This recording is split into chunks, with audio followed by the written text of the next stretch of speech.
of Desert Barbell. We do not have an official podcast or anything going just yet, maybe later. I'm just doing this as a kind of a startup and just needed to have a reflection on what me and two of my clients have been doing the last couple of, I want to say couple of months, but it's quite a few months now. So it's me, my client Ben, and also my client Faisal. What we're going to do today is just talk a little bit about our weight reduction trip or journey that we've done, like literally for quite a bit of time. We'll get through that, and then just talk about the strategies that we used and so on. So without further ado, I'd like you to meet my client Ben, and you can tell the audience, if we have any, what you've done and what is your background and where are you now and why aren't you here? Kind of short story. So to make it brief, yeah, I was working with you in the UAE and living in the UAE for a decade pretty much. Then things changed with my job and so on. So I'm over here in the UK now. I think we're probably going to go into some more specific details of the stuff around my losing weight and getting a little bit healthier and stuff like that. But yeah, in brief, I spent the last year trying to lose a lot of weight and ended up losing 42 kilos. I think, how much did you lose, Patrick?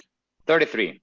33, and Faisal was about the same, wasn't he? So yeah, somewhere around there. So our goal was to lose 100 kilos together, which I think actually we managed then. But we just need to get Faisal on the line to just confirm that. But I think we made it.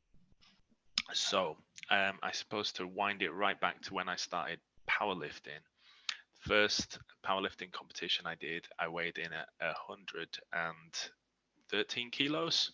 And then over the course of the next 5 years, I think, I was constantly kind of gaining weight at a couple of kilos a year. And that was, I wasn't that worried about it because I felt like I was getting stronger and I was training and so on. However, I found myself in a bit of a difficult situation last year where my weight had increased significantly. I'd also, as Patrick knows, I'd found out I needed a hip replacement, my left hip, and also my blood pressure was very high at the same time. So the doctor who did my surgery advised me. He said, you know, if you could lose a couple of kilos, if you could lose like 5 kilos, that's really going to help the operation. So as we do, we thought, well, 5 kilos isn't enough, and decided to head down to something more like 42 kilos. So that, I mean, absolutely, I recovered very quickly from my hip replacement. I think I'm right in saying, do you agree, Patrick? It was pretty sharp. Yeah, so, it was yeah, very much so. So once I found out that decided to lose weight, that was I think it was in the March of 2022. Yeah. I went to a clinic actually to get some help with that, but I lost like 10 kilos pretty much immediately, right? So I mean, I lost 10 kilos in the space of 4 or 5 weeks, and got to a place before my hip operation where I wasn't in quite so much pain, and yeah, I think that really helped me in terms of my recovery and stuff like this. But at the same time, like the doctor told me, you know, there's no heavy duty super powerlifter hips available on the market, do you know? So my prosthetic hip is the same as a 94-year-old lady's prosthetic hip. So with that, you don't want to be walking around at 120, 130, 140 kilos in body weight. So the more I can reduce my body weight, the more effective that prosthesis can be in the long run. Yeah, and just a side note for the viewers that might not know that. So I worked as a physio for like over 10 years before I moved here to the UAE. And one of the things that I saw most in primary care was exactly this kind of operation. And there is a limited life expectancy on the hip joint itself, the new prosthesis that you're putting in. So we kind of like want to limit the amount of pressure you put on it, since it has that limited length, and once you've done it, you do not want to redo it. That's kind of like the main point to take away. I think it's if we can fast forward to that story you had when you had a revisit with the surgeon after your surgery, because he said that quite frankly you probably have to lose about 20 kilos, and when you came back to him, how much had you lost then? Yeah, more than that. So I got on the scale. I think the first time he weighed me, I think I was like 138 kilos or something like that. Yeah. And then I came back at 114, and he didn't acknowledge that at all. He thought he'd done the measurement wrong the first time round. Yeah. I think that is a pretty cool story, and it's almost like a win for you. You succeeded so great with this kind of like weight reduction that the doctor didn't believe the scale. He just said, I remember you sent me a voice note directly after. He didn't believe me. He just said, no, it's like I will note it down, but I will note this down as a wrong on the scale. And you'll be like, no, bro, I lost 20 kilos. Like, no, inshallah, it's not possible, but I'll write it down. But it's a faulty scale. I'm like, man. He was frustrated with his staff, with his nurses. Yeah. So he was turning around and saying, you've got to be more accurate about these things. Really, it's not. You can't be messing around with this. Yeah. But then none of them would believe it. Do you know? But that's I think that's. I mean, in the position that we are, that we know that you succeeded with that. So it's kind of like almost like a feather in our hat, or your hat, that like we managed to prove that it was doable to the point that the doctor didn't believe the scale. I think that's hilarious. But I think it's, I mean, we'll probably talk about this more, but like you have, and I have to an extent, a history of weight gain and weight reduction over a long period of time, right? Yeah, absolutely. Know how to do it. So losing 20 kilos might sound like an incredible thing in I don't know, to that doctor in medical terms, but all you have to do is eat less food, and it happens, right? Yeah, and we will. I think that will be something we touch upon literally during this whole conversation. That when it comes to and my slogan, or at least my slogan for a long period of time, has always been that losing weight is simple.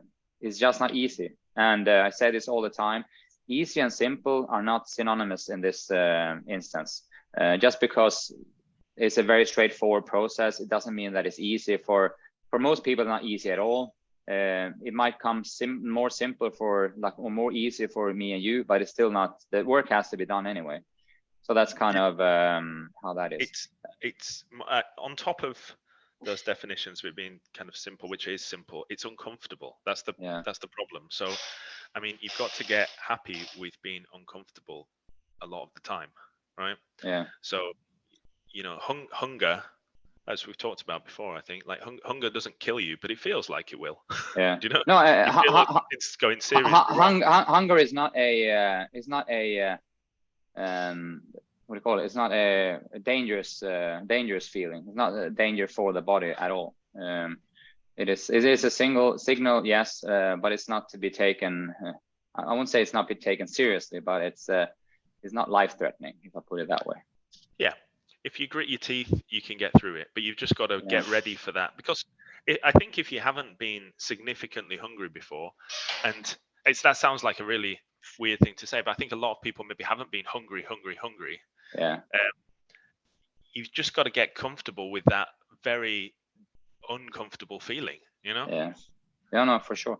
And can you, because I know there's more than the hip surgery in the kind of like in the background for you, why you decided to lose weight, because as you alluded to here, it's not like you were strolling around weighing 130 because you had no idea how to eat correctly or whatever, but you took an active decision to, it's time to lower this because the clock is, so to speak, ticking. I don't know if you want to.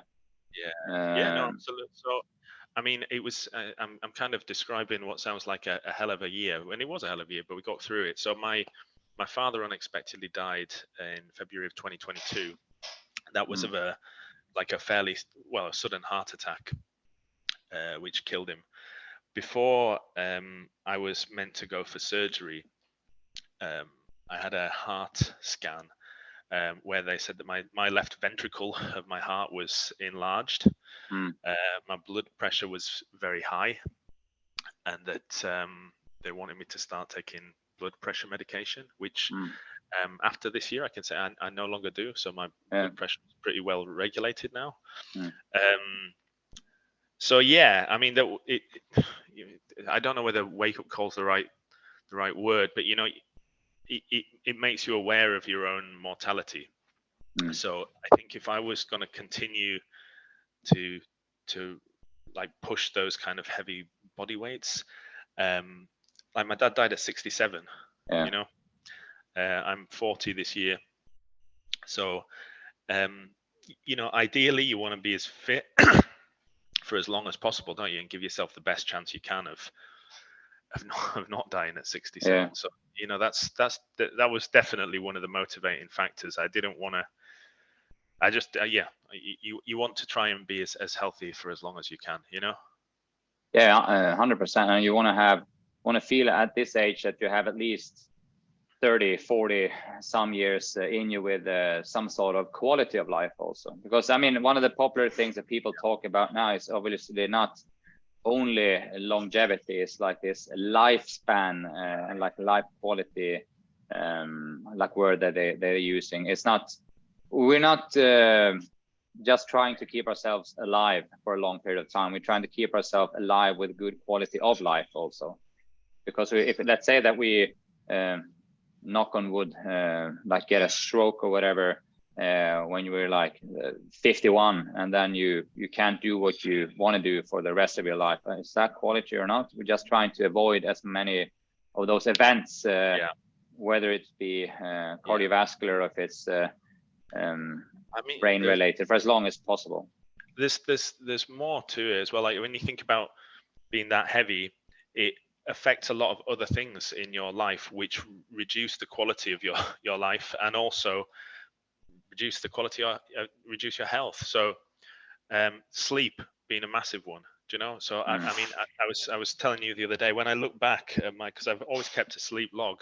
When I look back at the sleep log before my hip operation, I hadn't slept for more than 2 hours consecutively for about 4 years. So you had a very good. I remember when you showed me how much you snore per night. And that was like an astonishing amount. And then how little you snored when you reached. I think it was down when you lost like 30 kilos or something. It went from, if I remember correctly, it was like 5 hours of snoring to like 10 minutes. Yeah. Well, and now it's 0. Yeah. So give that in context then. And I think that a lot of people have a CPAP or whatever, and I think this is completely normal. Yeah, it could be, and it might be a wonderful tool for a lot of people. But if you have a CPAP and you look south and it's like, oh shit, there's like something between the floor and me, which sticks out like that. You're like, oh, I might not actually don't need this CPAP if I'm actually reducing that. And it is.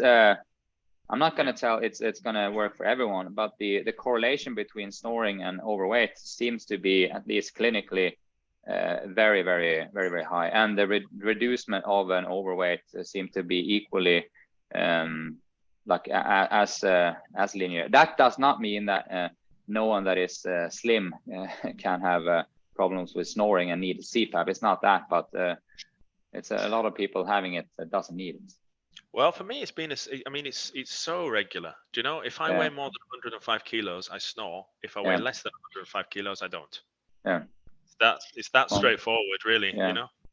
So that is the fact for you. So. And you know, similarly, that having better quality sleep changes everything in your world. You know, you're more active in the day. You're more up for doing things. You're in a better mood. It's it's a massive shift. Yeah. And if we go over to my end of that, why did we decide to lose weight and such? Just to make a long story short, and as you mentioned there, my travel in up and down in weight is been going on since literally since my 20th birthday, because I think of everything as 5-year cycles. And been I wouldn't call manically, because that's probably like a negative loaded word, but I usually joke and said I've been exactly the weight I wanted every single day since I was 20, which might sound like a little bit of an overstatement, but it's almost not. And just trying to figure out which competitions I'm going to do at what body weight. And my normal weight has been roughly around, let's say 105 plus minus 10 kilos since literally the late 90s and the early 2000s. And I therefore competed as a powerlifter in the 100 category, went down to 90 category, usually in the 110 category. And then when the weight categories changed, I went up to having my maintenance around 105 and then sometimes going down to 93. So kind of like always following those weight categories. And then I always had a goal of doing a 200 kilo bench press on competition, which is a pretty, it used to be a very, very astonishing achievement. Nowadays, like everyone's in left, right, center doing 200. But anyway, when I set out on this task, it was a pretty minimal amount of people doing that in Swedish powerlifting. Anyway, time had kind of like caught up. So now there's tens and tens of them doing it.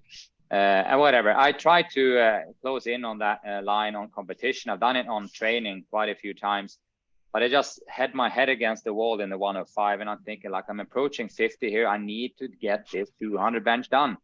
So I took the active decision to go up in weight, which took me about a year, about 2 years actually, a little bit more than this descent of weight. And in late October 2021, all the stars aligned, and I did a 200 pretty easy bench on a local competition back home in Sweden. So that's kind of like, that was my sayonara heavyweight body weight.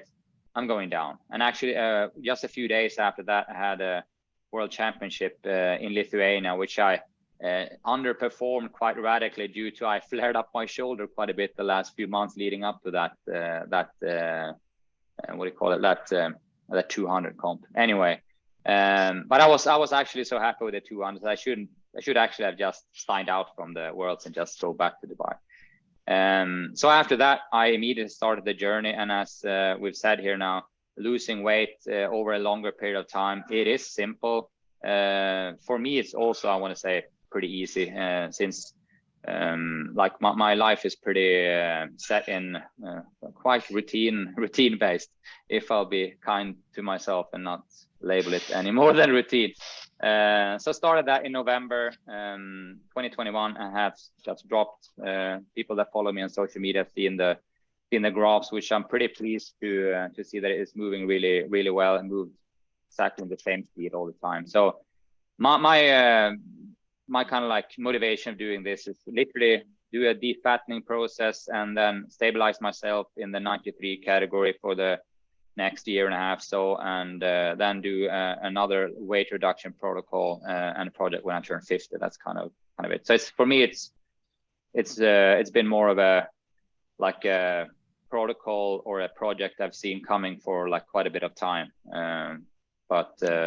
So that's that. I think the interesting thing about the way you've done that, though, since I've known you, is you've really pretty much eaten the same food, dieting and ketogenic. Yeah, that's also one thing that people ask me. So like, how much have you changed your food, Pat? And I said, honestly, you won't maybe not believe me, but I've had the same exact food for the last 5-6 years. And they look at me strange, but like, what do you mean? So I've had the same breakfast, the same snacks, the same lunch, the same snack during or after training, and living with my wife Anna, that also have this kind of like a very training oriented lifestyle and healthy eating, if whatever that is, but in the common sense of healthy eating. The same dinner every evening. So like it's only been the amounts that had differed. I've kept the protein intake has been very much set to the same. So if we want to like throw out some numbers there, I've had the protein intake have been set on between 2.2 and 2.3 grams per kilo body weight. And I just adjusted everything around that. So the amount of steak, beef, steak, fish, chicken, whatever I had as a protein source had remained exactly constant through the whole 19 month or 600 days, which I think was actually funny that it became exactly 600 days. That wasn't planned, by the way. That's definitely the way to do it. Yeah, right? And yeah, so that's if anyone gonna take notes or anything, like establish your protein intake, keep that, and you adjust the fat and the carbs appropriately to your energy level you wanna hit. So, but once again, that comes very much more simplistic if you eat the same thing and on the same times every day. So that's in kind of stark contrast to how I kicked off dieting, really. Yes. So. Yeah. So people might, oh yeah, Pat, that's like incredibly fine-tuned by you starting very, very casual and just keeping it. That was not the way that this gentleman to my left on the screen did. And I kind of said to you in the beginning, like, man, this is not the way to do it long term. But you were very, very firm on doing this. So you can. How did you do the first couple of months? Which is not a recommendation, though. No, I had the same breakfast every day for the first few months of that, which was 2 eggs, 4 egg whites, some cherry tomatoes, and some pesto. Yeah. I had a bowl, a purple bowl, which I made and took a picture of every single day. They got famous in our little small following. Yeah, the purple. I've still got it. I'm gonna crack it out again here in England. Yeah. So I had that, and then in the evening I had a steak. Yeah. So a 250 gram fillet steak, and I ate the same thing every day for months. Yeah. So there was kind of so people, it sounds the same as Pat, but you meaning that you only had eggs and egg whites and pesto, and then in the evening you had steak, and they're like, there's nothing in between. No, there's nothing in between. So some people would probably call that a crash diet, which is probably was, but and also it was. So given context, which and you might hear the master say like, oh my god, that's not the healthy thing to do, and I will take that ball and like put it back. Yeah, but being almost 140 kilos is not healthier. So like it's something that people in the general public need to understand when we're talking about. I mean, since it's us we're talking about, like pretty substantial overweight is not healthy, and to go on that kind of diet is by all means healthier by the mass amount than being overweight. So that's it's gonna. I swear, if you done a blood test on day 1, you did a blood test on day 40 when you had that crash diet, loads of your kind of metric would have been a lot better. Like your insulin sensitivity, your LDL, all of that would have been. And people say, isn't that dangerous? No. It's the feeling you felt obviously during this time was hunger, but knowing you didn't really care about hunger. Yeah, I always say this to Jake as well, who's the guy who's doing my nutrition at the moment. We'll come on to him in a bit, but that's a sign that it's working, isn't it? Yeah. So if you're starving, hungry, that's because your body is in a significant calorie deficit, right? Yeah. Which is the aim of the game. Yeah. And I think that, once again, this kickstart that Ben did isn't recommended. It wasn't, and just for the audience also, it wasn't anything I actually supported. I supported you like with high fives to well done and like you're the man.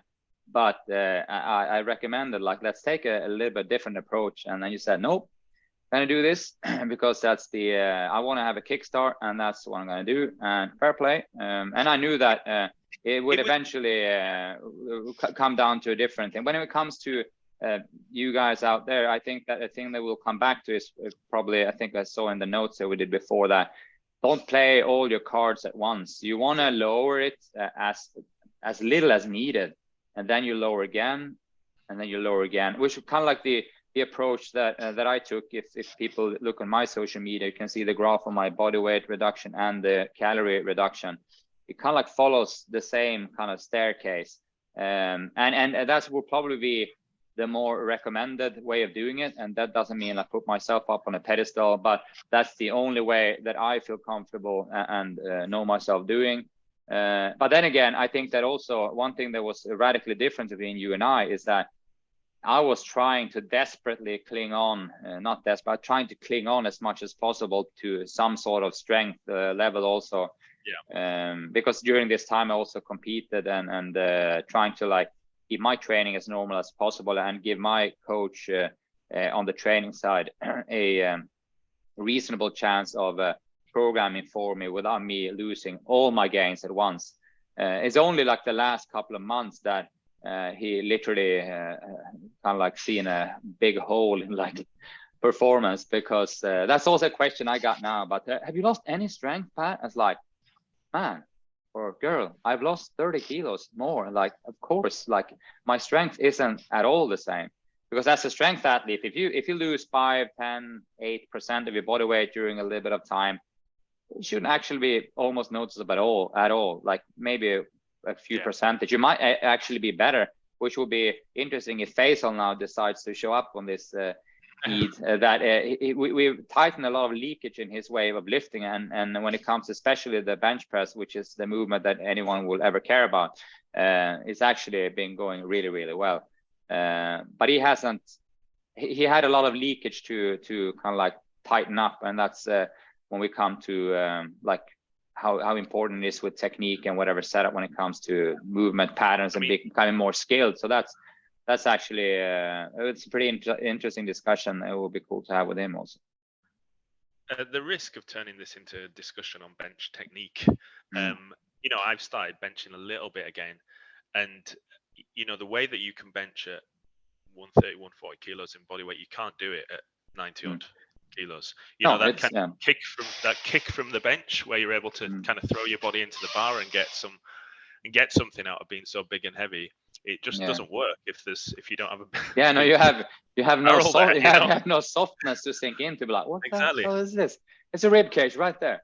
And I've seen some of my footage when I on training benched heaviest 210 and 215. I was like, oh my god, that looks and pretty explosive. Like, but the bar sinks in this much more than it can do now because it's a sternum in the way. But anyway, speaking of training and injuries and so on, because I think this is also a very important keynote for people to understand that. So we'll switch and say, for me, it was relatively comfortable in the way that I started off with having a little bit of quite a bit of soreness in my left shoulder since pushing the bench press to hitting this like all-time goal that I had. So the first couple of months, I actually had to do like a little bit of a rehab protocol. I pivoted quite radically when it came to the heavy benching and just held that back a little bit. But that wasn't an acute injury. That was something that's been lingering for, I want to say like 5, 6, 7, 8 years. I've actually not realized exactly when I've had initially started feeling soreness in his shoulder, because being a strength athlete-ish for 30 years, you pick up niggles every here and there, and then you kind of like forget when it ever came. But on your end, you can just give us a little bit of a go through of the main issues you've been facing throughout this time, and I want to pull that out of a perspective of just grit and what we've said now a million times during this journey. You and I keep on keeping on. So like, what have you been going through with your body? So I mean, except the hip replacement to start with, but then after that, I tore my rotator cuff on my right hand. I had a prolapse disc. Currently do have a prolapse disc in my neck. I've got a carpal tunnel in my wrist. 4. I think that's it at the moment. So, but yeah. So my take on all those things, being, you know, I used to like playing sport, and you know, I was quite used to playing through injury. Plus, as well, I didn't realize how much pain I was in before I had my hip replacement. So I'm quite used to training in difficult circumstances. But definitely, the takeaway for me is just you got to just keep on keeping on. So, all right, you've torn your rotator cuff. Does it hurt? Yes. Is it pleasant training with a torn rotator cuff? No. Can you train? Absolutely. Do you know? So it just depends about where your priorities lie. Do your priorities lie with being comfortable, or do they look at, or do you want to achieve the goals you've got? If you want to achieve the goals you've got, you've just got to do something, right? And I think it comes back to like within the physio world, we talk about pain and we talk about disability. And pain and disability is the same kind of like side by side as easy and simple. They're not the same thing. You can have a hell of a lot of pain but the disability, it doesn't disabilitate you as much as you might think with the pain. So I think that, and I see this all the time, like both as a physio and as a trainer, coach, PT, that people have a little bit of pain and all of a sudden, like, I can't do anything. I can't do anything. I can't do anything for a long period of time. It's like, well, okay, let's say that you have an elbow soreness, like you have stabbing pain in the elbow. You don't have to cancel 4 training sessions a week because you have pain in your elbow. Like you have, it's like literally 93% of your body is pain-free. So like, why don't you train the other 93% then? Just hold your elbow. Like, I'm not going to push my elbow. And it can even be in the case that, okay, I can't push with this side, but man, I can pull. So I just want the listeners to understand that when you tore that rotator cuff, and I think, like, oh shit, here we go. That was not great, because you saw a physio there, and the way he explained it and the way you explained the test that he done, like, yeah, it seems to be like it is actually torn. And then you said, yeah, but I'm heading to the gym this afternoon anyway. I'll see what I can do. I was like, fair play, let's go. And then you message back, yeah, Pat, I can pull a little bit, feels all right. If I pull like fairly low, I can do some this and that, whatever. And obviously I can do some leg extension, leg curls, I can do this and that. Okay. So we just had a list of things, this is we can do. Yeah. And literally on the can't do list was this many exercises. On the can do list was this many exercises. Yeah, that's it. Just dig, dig, dig, dig, dig, dig. So this is keep on keeping on, is do this then. Yeah. Just avoid that. And it was very few movements. I mean, obviously you couldn't do side lateral raises or like external rotation heavy or benching heavy. So that can't be done, of course not. But you can sit and press with the other side. You can pull, you can put low with both hands. You can do all kinds of lower body. We slammed the calves like 3 times a week. We had all kinds of fun. Just because we had to pivot. I think that in terms of the overall like impact on the training, if you compare the rotator cuff, which is a fairly localized thing, to the disc herniation in the cervical spine is way more impactful. Insanely painful. Yeah, really. I mean, like as a guy that's gone through a lot of pain over a year, that's the Premier League of pain. Having a slip disc in your neck. Again, it's one of those things you don't realize how much you use your neck on everything you do. Yeah. You know, so I mean, it's difficult to sleep. You can't stand up. You can't move around without pain. But again, going back to what you said, it's just pain, right? So you've got a choice whether to ignore it or not, haven't you? Yeah. Do you know? Yeah. Yeah. No, and it's a lot of emotions attached to having pain in your spine. And I mean, I've seen this time and time again, especially when people have. So the neck is almost even more sensitive when it comes to like emotions, because it feels even more dangerous than the lower back. The lower back is in the center of, because you have legs and you have upper body, and if you get like an acute lower back pain flare up, the disability can be incredible when it comes to actually moving around, because you have to pivot around that point all the time. But the neck is, the closer to the head office you are, it feels like even more threatening, and then people get like totally paralyzed just because they have neck pain. And I say just because, I don't mean to degrade the kind of emotions, but it is really traumatic for people to have that. And then you need to, as a friend, as a trainer, as a physio, whatever kind of therapist you are, you need to first of all just assess the situation. Is it a neurological pain? Do you have like flaring pain in the leg and or the arm? And do you have any loss of sensory input or whatever, loss of strength? If it's not that, very, very often it's just about keep on keeping on. Yeah. In your case, it was kind of like, it's like, keep on keeping on. and the ball was in your hands. Yep, I'm gonna try to do this. And what is a very common thing around cervical things when it comes to discs is it can literally go super bad and a lot better, super bad, a lot better. Yeah, I mean, I messaged you the other week, just when I realized that I wasn't in pain anymore. Do you know? Yeah. But yeah. that was it. So like, you know, it was just a kind of gradual reduction of pain and niggles, and then just one day you thought, okay, I'm better now. Yeah.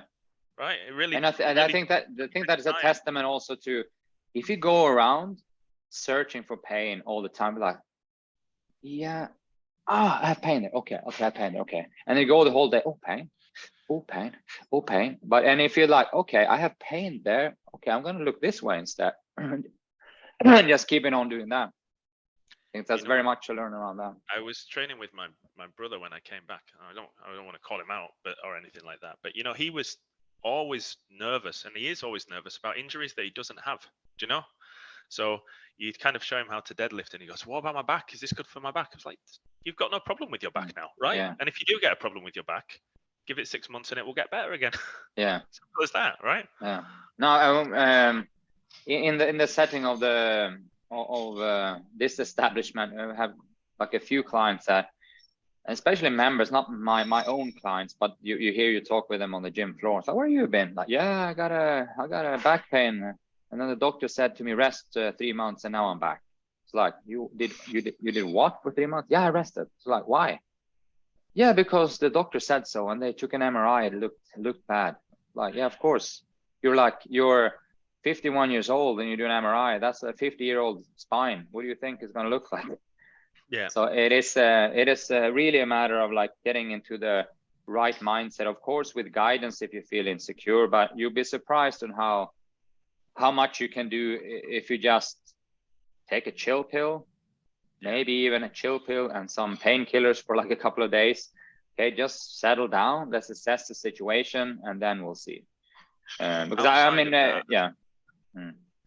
So when I mean, coming back to England as well, the other thing which has been on top of that is an insane amount of traveling.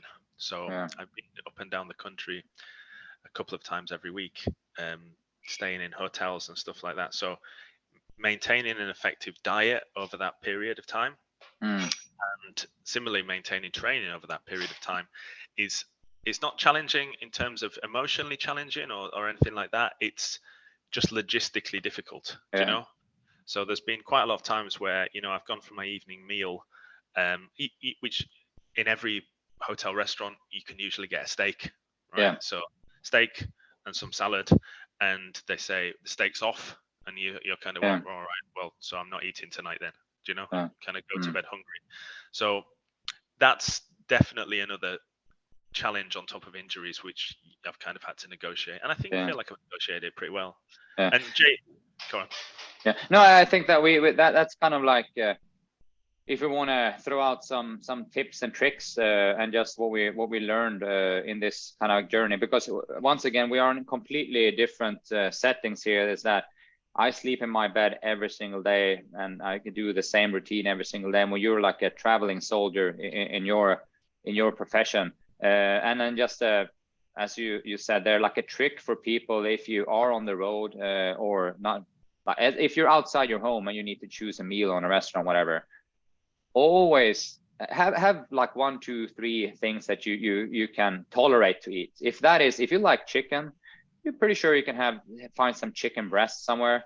If you like, or who doesn't like eggs, like you can get scrambled eggs literally in any cafe, any restaurant whatsoever, and just say to them like, I want to have, like, just throwing some like I want to have an egg omelette with 2 eggs and 3 egg whites, and then no, nothing else. Yeah, like just do you have any like ham? Yeah, put a little bit of ham on it. Yeah, we have bacon, sir. Oh, never mind the bacon. Put some. Do you have some meatballs or whatever? So lesson to get across: if you're gonna eat something out, aim for the protein source for sure, because that's the thing you all out there gonna lack.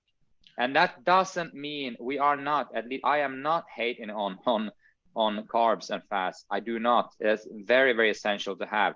But when you're out and about, and you're gonna try to keep protein levels high and then balance up with everything else, you have to go for the golden bullet, which is this: always aim for having as much protein as possible on your meals out. Then you can balance up with the other things. Let's say that if you're tracking your food, which I don't like necessarily want everyone to do or recommend everyone to do, but if you do, just eat as much protein as you can get your hands on your day out and whatever. And that's like, oh, great, I have 60 grams of carbs only left. I can have 3 rice cake with a little bit of spread of Nutella on.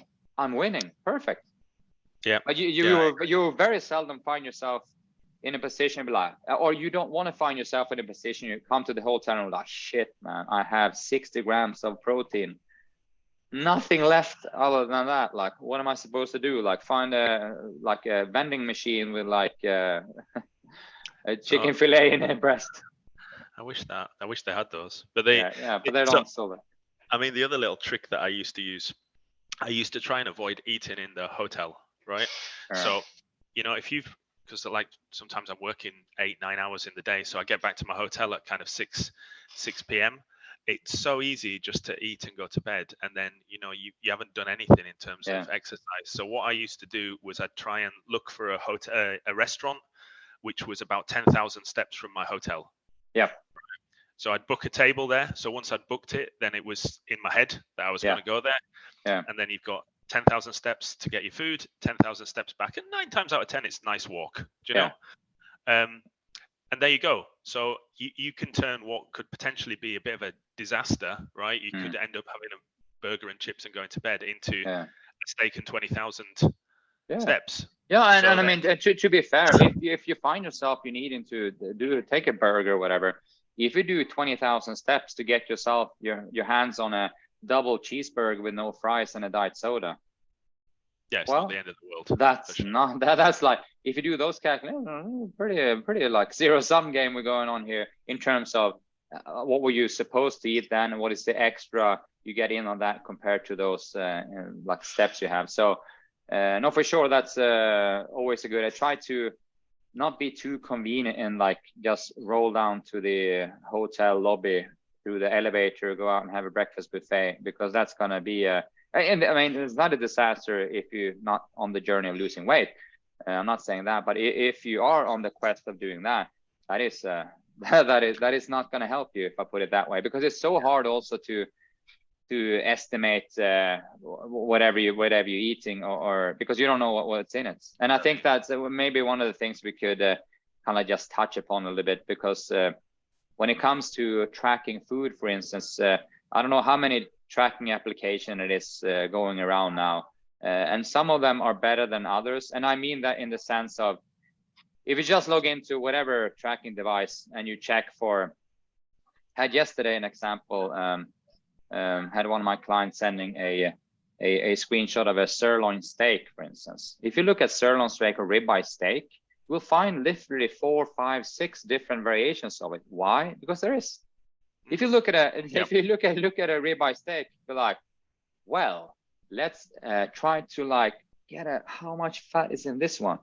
How the hell should you know? If it's great marbling, Wagyu grade 8, 9, whatever, it's going to be seriously fatty.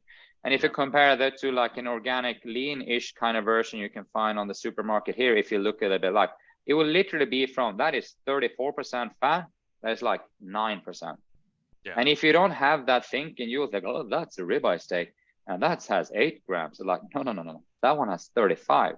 And if you need to educate yourself a little bit of like using the eye measurement, because we also know that in these applications and everything, if you look at a nutritional etiquette on whatever kind of food source, usually the law would allow a shift of about 20% up and down what it actually is. Even if you say, but I scanned it. Yeah, you scanned it, said 230 calories, but it might as well be 250.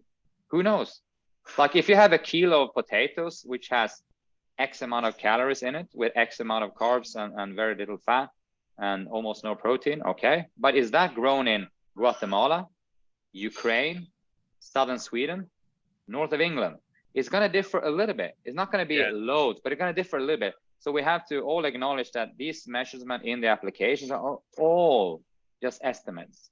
There are averages. Yeah. At the same time, I mean, it is important to have an idea of how many calories you're getting. Yeah, 100%. Yeah, I think that the way to go, I would say, out of an educational purpose, I will recommend all my clients throughout the years to track every single bit that you eat, and then you kind of get a kind of like leverage on. Even better so, I would probably argue that the thing you might want to do is not log it in an application first, let's say that ideally you have a person that don't really know what they eat, and they maybe have a vague kind of like sense of how they should eat or not eat.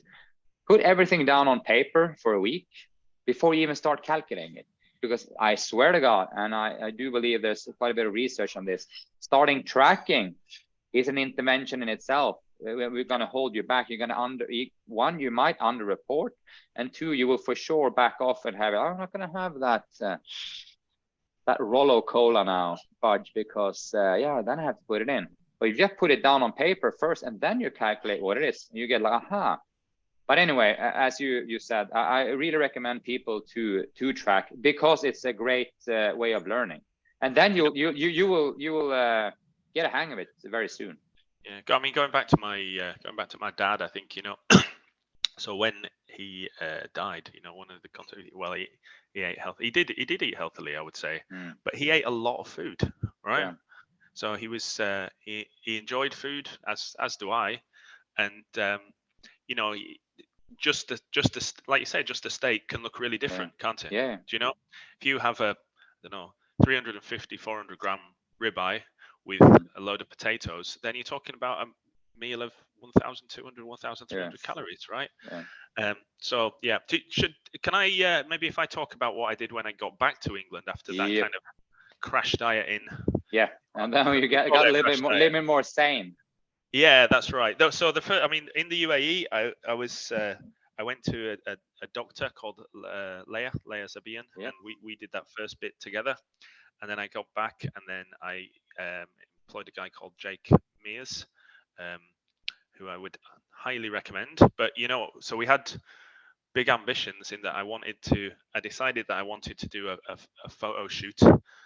Take all my clothes off at one point. So the reason why that was important for me was it gave me a hard stop. Yeah. So at this time you're going to have to take your shirt off. So do you really want to eat that chocolate bar? So that was important for me, having a goal and having a place where I needed to be, and also yourself, Jake, and before that, Leah. For me, I also need people to be accountable to. And I think it's and I remember you said this I mean, a huge shout out to Leia, I think, because like and literally the healthcare and how you got treated in Abu Dhabi is like, we're gonna send this guy, because you could have easily said like, yeah, but I'm a lifter, my BMI should be through the roof, and we can have a separate discussion. I think BMI is a wonderful tool because it's on a group level, it works 100% all the time. So like, you can't hide by I have so much muscle. Well, do you? Well, it's not. I mean, it's not healthy to be. Nobody's supposed to be 140. Well, some people are, maybe Hafthor Bjornsson, but not us. We're not supposed to be 140. No, but he's also 6 meters tall. So like, exactly. If he's actually lean, his BMI isn't super high either. So if you can hide behind a BMI of 35 by saying, I go to the gym 2 times a week. Like, no. I mean, to be fair to Leia, and I think this was really good advice at the time, because at the time, one of the things I was being offered was bariatric surgery. Yeah. So, I asked the doctor, I said, why do people get bariatric surgery? It's like, because it's easier not to eat so much. And I said, well, couldn't you just not eat so much then and not have surgery? He was like, but it's difficult for a lot of people. It's like, well, that seems a lot less difficult than having an operation on your stomach. Yeah, no, it's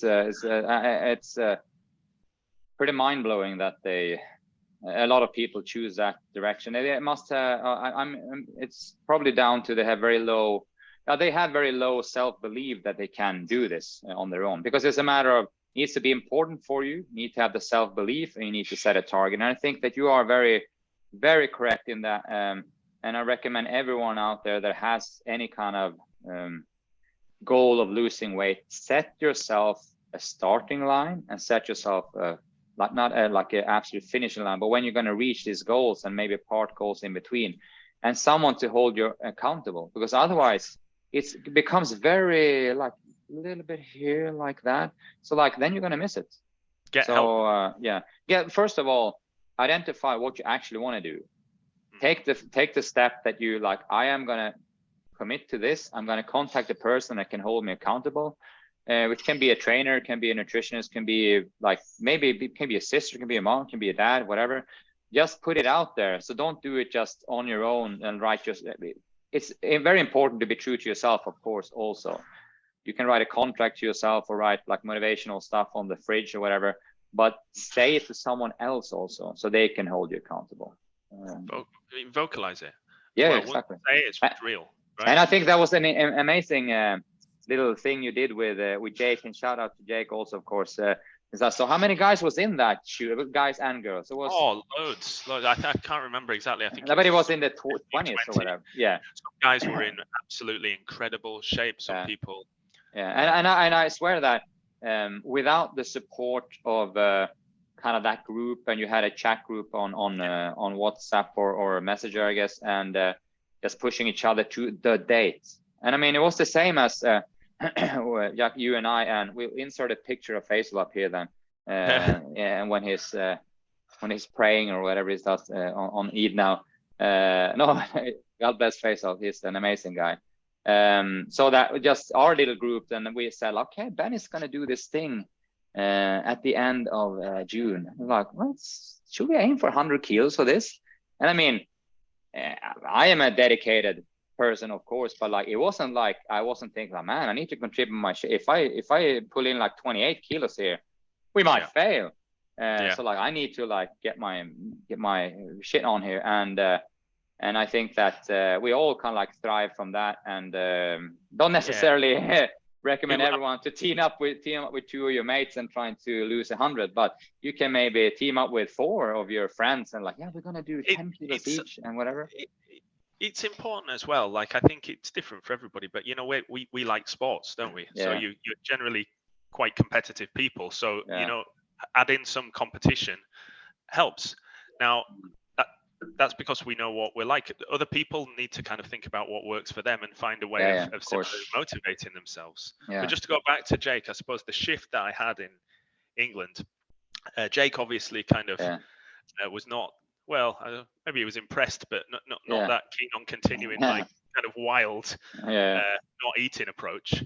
And so I mean, my calories went up significantly when I came home in September. So I think at one point we started out about 2,400, 2,500 calories. Now the interesting takeaway has been, I really don't need that many calories. So you know, we in that photo shoot, it was pretty crazy to see in a small group of people the wild differences in terms of calorie intake, carbohydrate. There's some guys dieting on nearly 400 grams of carbohydrate, do you know, and looking in great shape off the back of that. Whereas towards the end, I was eating 1,400 calories, 1,400 calories of which most days less than 100 grams in carbohydrate, to the point of which some days I was having no carbohydrate. So it's a really individual process, and having a coach, having somebody like Jake or someone like that to support you through that's very important, because they're able to understand and see what your body's doing with those calories and those macronutrients. 100%. I think that it's a great point that people come into this and you can meet a nutritional expert of some sort, and then they get all shocked and say, like, let's say a female comes, which has, God bless females also, but they have way less muscles than guys have. Let's say that a female weighs 90 kilos. And they say to their girlfriends, like, I got a consultation, says I'm gonna eat 1,400 calories. Like, 1,400 is way too little. You need more. Like, well, do you? Like, if you're a fairly obese woman weighing 90, then maybe you have like 50 kilos of muscles on you. Like, you don't need much. And also, at least as a starting point, and then you just need to monitor and see where that goes. But I think that it's a vast amount of over expectations on how much you actually need to eat. And you touched on them, but there are people that need to eat that, but they're not the vast majority. I forgot to send that. It was Jeff Nippard, one of the natural bodybuilding guys. He had a really great video here the other week just about how much it can differ in energy intake for people and still remain like on the same body weight. And we've seen that within our group. We saw that in that group. But I think as a general rule of thumb, it's in my perspective, people go in with a too high expectation on what they think they're going to be able to eat in order to lose weight. And I mean, we know this from like when we've done our kind of project here, and I know since way before quite exactly on my body weight where I will be at maintenance. Like for instance, now being like gonna hover around 90 kilos, I will need quite a bit less than 3,000 calories, probably between 2,006 2,800 calories to maintain this weight. And that is training 5 days a week, putting in 10,000 steps at least 4 or 5 times a week. And then we have like people literally training in this gym here, roughly the same body weight, like eating like 3,700-800, and like, yeah, I'm losing weight. That, yeah, well, good for you. Yeah. Because you just maybe happen to be like 25 younger than me, and you have a different metabolism. But we have to figure this shit out, and that's why is what you say, that you need to have some sort of guidance there in order to understand. But don't go in completely like, I'm just gonna do like don't trust the internet blindly, if I put it that way. And if you do research on your own, have transparency in your glasses, so you can kind of like and remember what we said here maybe in half an hour ago. When you're tracking and when you do scanning of items on whatever kind of thing you eat, they can be off also. So try to narrow down the amount of food sources that you have, so at least the faults that you do are accurate. And that's why I always say to people that track, if you compare tracking, I track and I get this number, you track and you get this number. Let's say an example of this guy weighing the same as me, doing 3,500 calories, and I do 2,006-8. I don't think that the difference is that great if we would track on the same device and tracking the same foods. But I eat always the same food groups, and he will probably eat a little bit different foods than I, and I think that it could average out a little bit. But that just to get in context that it's your tracking, your numbers, and this is not a group thing. And at the end of the day, you've got the ultimate measurement, which is the scale, right? Yeah. So regardless of what the numbers say on the tracking, if you get on the scale and you're getting heavier, you've eaten too much, right? Yeah, and also, yeah. And then you can have people in the beginning say, yeah, but I think I gained muscle, and like I've gained 1.5 kilos, but I think that's a lot of muscle. And you're thinking, well, you're a 61-year-old male. The chance that you have gained like 1 kilo of muscle the last 2 weeks is 0 to none. Is not muscle. Well, I mean, look, I'm not trying to be mean to you, but like you were saying, how much did you weigh at 20 odd years old? About the same as you do now, right? Yeah. So and I know it's not at all being mean. It's I have pictures from when I'm 20, 25, 30, 35 was a strength goal. 40 was also. So I know my weight on all my birthdays, and literally from 84 when I was 20 up to like 96. 86 now here last weekend. And you're a 200 kilogram bencher who's trained consistently 4 or 5 times. Was the 200 bencher, yeah. 200 bencher. Yeah. But how much muscle did you gain over that period? Yeah. No. Right. So that's going to be it's going to be a few kilos, and that's why I put up on my social media. You can look at these 2 ways. Man, you freaking suck because you haven't made any gains in like 20 years since I was 30. I haven't made any gains visually since I was 20. And you can flip it, man, you look as good as like when you're 20 and you're almost 50. So like, how are we gonna look at this? But if you that you can put on 1 kilo of muscle. Yeah, and I think so too. And it just gives you the context, and also it gives you also the understanding. Like if someone weighs like 100 kilos, ripped to the bone, blah, okay. You have some serious talent and or something else, which it's a different podcast, but it's like it takes time, and you don't put on like 3 kilos of actual muscle tissue in like a short period of time. It doesn't happen. No, it would be interesting to of course I didn't do any DEXA scans when I was 20, 25, 30. I do, however, done a DEXA scan back in 2007 or 8 as a project on the research of how clean and unclean strength athletes look in their muscle morphology. I will actually try to get a hold of that again. So it's going to be pretty interesting. I can't remember exactly, but I mean, it was in the low 20s, I think 20% non-contractile mass only. So yeah, it's and another measurement which is very, very, very good to use is also waist measurements. Like if you're losing waist and you're losing like body weight on the scale, well, you don't need anything else, because a lot of people are, should I do a DEXA scan? Should I do a caliper reading? Why? Like, what is, and should I trust my bioimpedance scale I bought on Amazon for 195 dirhams? No. But if you choose to do it and you do the same reading every day, you can possibly draw some conclusions of what it says. Is it 100% accurate to a DEXA scan or someone very skilled doing something? No, but it's a measurement to yourself, to yourself, to yourself, to yourself. I mean, I used a different nutrition company years and years ago when I started powerlifting, and the idea was to get into 105s when I was 116. But like looking back, it's clear to see the mistake. I was eating 3,000 calories a day at that point, so that was my diet that put me on 3,000 calories a day, which, to be fair, if you have a 115 kilo guy that lifts weights, you would say that that's not excessive.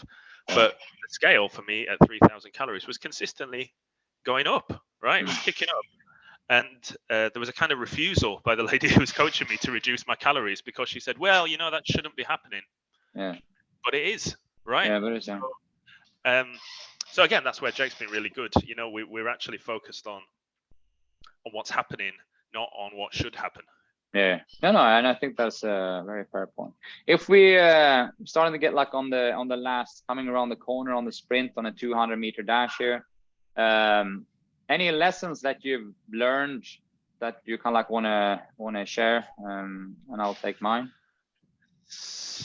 I would say the one thing which I would tell everybody is that you're no more than 6 months or a year away from being thin or fat. Do you know? It's a really achievable goal to lose 20-25 kilos of body weight in a year. Do you know? Yeah. And that will revolutionize your life. So you'll be able to get around more. People will like you more. There's lots of different things that come with that. So all you've got to do is make a decision to start. That's the first thing. Once you start, you can absolutely do it. And also to think strategically about how you want to do something and what you want to do. Keep the end goal in mind. Do you know? You never can. I mean, I think as a 140 kilo guy, you do sometimes feel a little bit stranded out at sea. Do you know? Yeah. You know, sometimes those goals seem so big that they're frightening. They seem insurmountable, but they're definitely not. Do you know? Yeah. So just, you know, take that first step like I did. I mean, one of the reasons why that diet was so serious is I needed to see the scale go down. Do you know? To keep myself in the game. So even if it's just right, I'm going to diet in a crazy way for 2 months or 3 months and see what happens.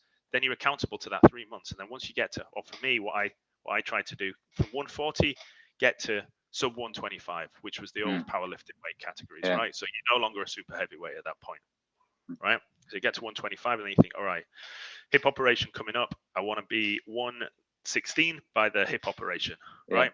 Sorry, 117 by the hip operation, which is 20 kilos in total. So you get down there, and then once you're at 117, you think, okay, 110, and so on. So just breaking it down really helps you, and think about each of those steps as a new beginning, right? How am I going to diet to get below 110 now? What exercise do I have to do? How can I get in more steps? All of those things. So that would definitely be my advice for anybody. I think just get going.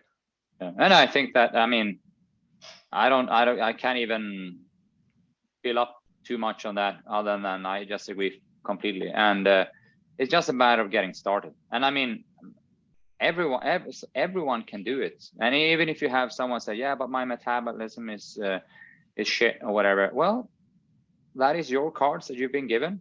Have you been weight stabilized the last years? Yeah, I've been weight stabilized on 115. Fine. right? You know that then you seem to have hit like a maintenance level on 115. Bad luck that you are one of those that, like for instance, you have a little bit, you probably need to be here in order to lose weight, and that guy over there has to be here to lose weight, or that guy over there, that crazy bastard, he has to be here and he's still losing weight. Tough luck then. It's just some people are good at check, some people are good at checkers, some people are phenomenal at playing the violin, and some people can't play for shit. You good at other things. So like it's the cards you've been dealt, right? Suck it up. And that's not an excuse to treat your to get your body. Yeah. It's a better thing. So that's the way that I've always thought about this. You know, give more challenges, make you a better person, right? Yeah. So, you know, if you're one of those people, like probably me, that you know, dieting has to be hard by definition. I can't eat a lot. Then, all right, great. That's a better story to tell at the end, isn't it? Yeah. Why not? And and we are constantly in our surrounding here, and because you have to like watch your step a little bit. Of course, we're talking about like, especially if people are very obese or whatever, and they need to change their diet because of health reasons. We do not want to. I don't want to inflict like eating disorders or some weird eating on people that are like normally have a normal weight. And when it comes to the lifters in our club, for instance, I don't know how many times you've heard someone coming in and say, "Oh, what do I need to win?" Yeah, what do you mean? Yeah, I weigh 86 now and I want to win this 83. And like you look at a guy like, man, you're sliced and diced. There's nothing to lose on. Yeah, but I want to go down to the 83 first before I compete. No, bro, just compete in the weight category that you are, which is a 93, and just get experience in that. So we're not telling everyone to like all of a sudden start crash dieting. We're talking to about a perspective of people that are actually obese. And I mean, for that reason, since we're talking about cutoff dates, we have those clean cutoff dates in powerlifting. So if you're in powerlifting and you're like, let's say that you're a guy that's like pretty chunky and weighs 138, like you did, and then you said yourself, I'm gonna be in the 105s next September. And you're like, oh my God, that's a huge goal. Well, is it? It's more than 12 months away. How many weeks is that? What do I need to do in order to get there? Will I be 105 in 2 weeks? No. In 2 months? No. Half a year? No. 10 months? No. And then we'll come to like 13, 14. I could do that. But it's a matter of like getting started yesterday. Yeah. So, I mean, that's the other thing as well. I think for me anyway, and you, like we're not done yet, right? So there's that comes for the, if we have a like 5-10 minutes of what's the future for Benny boy. So I want to get good at benching again for a while, and you're going to help me with that, hopefully. Yep. So we'll build back a decent bench, but I don't want my body weight to get over 3 figures for a good while. So ideally I want to stay in double figures for as long as I can. And then once we get that strength goal out of the way, we'll see where we could get. I'd like to bench in a shirt again, maybe.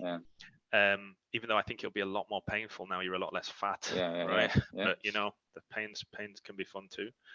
Then after that, I think I'll do another photo shoot. So I want to come in leaner and in better shape than I was in.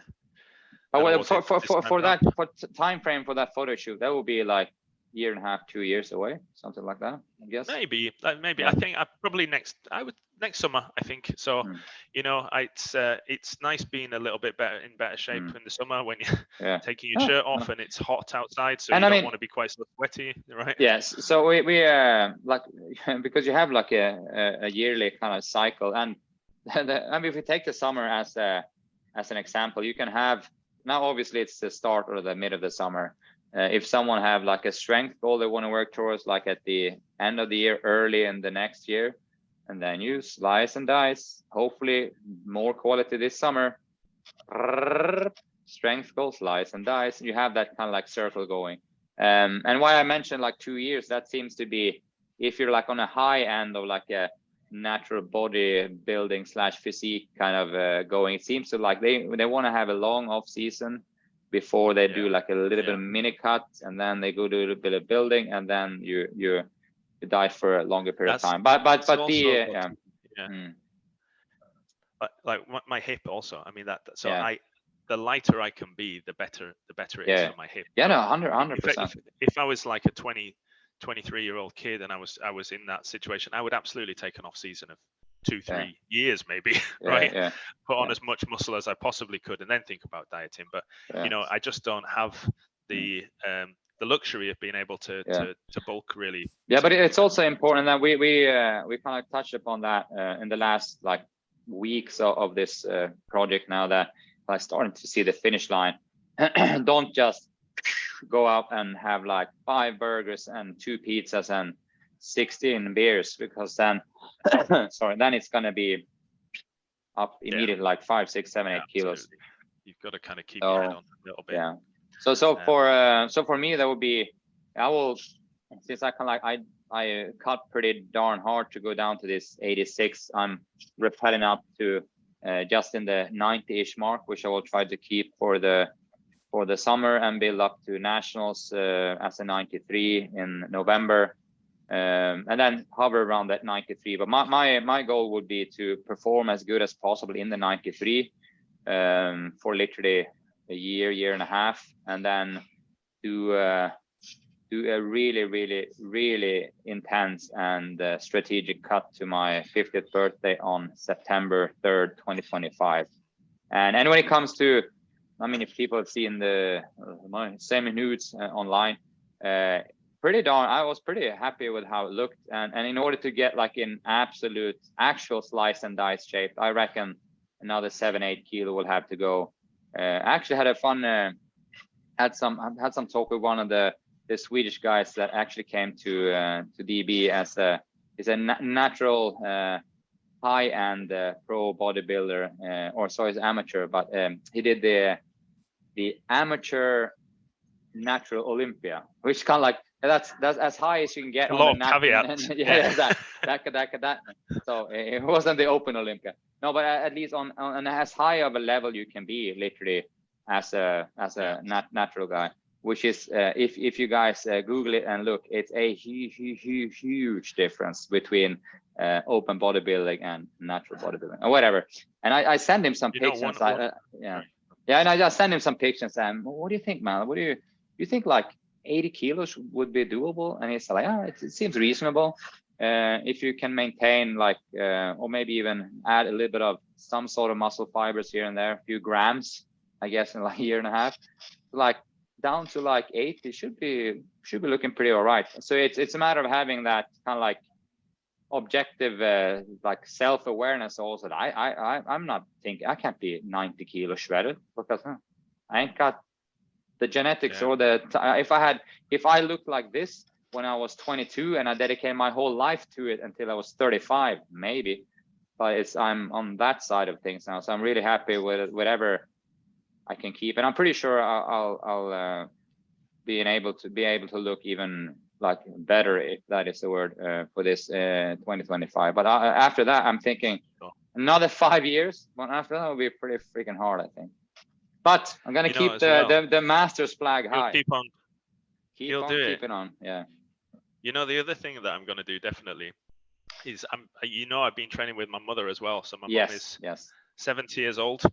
Yeah. She's got a little bit of weight to lose as well, so I'm trying to help her with that. And also, I'm trying to do the same with people around me. So it makes me realize that a lot of people struggle with this business of losing weight. Do you know? Yeah.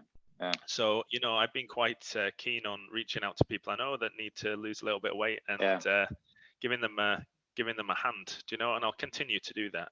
And at the risk of sounding too much like a do-gooder, if anybody listens to our podcast and needs any help, I'm on Instagram and I won't charge you any money. So just let me know and I can point you in the right direction.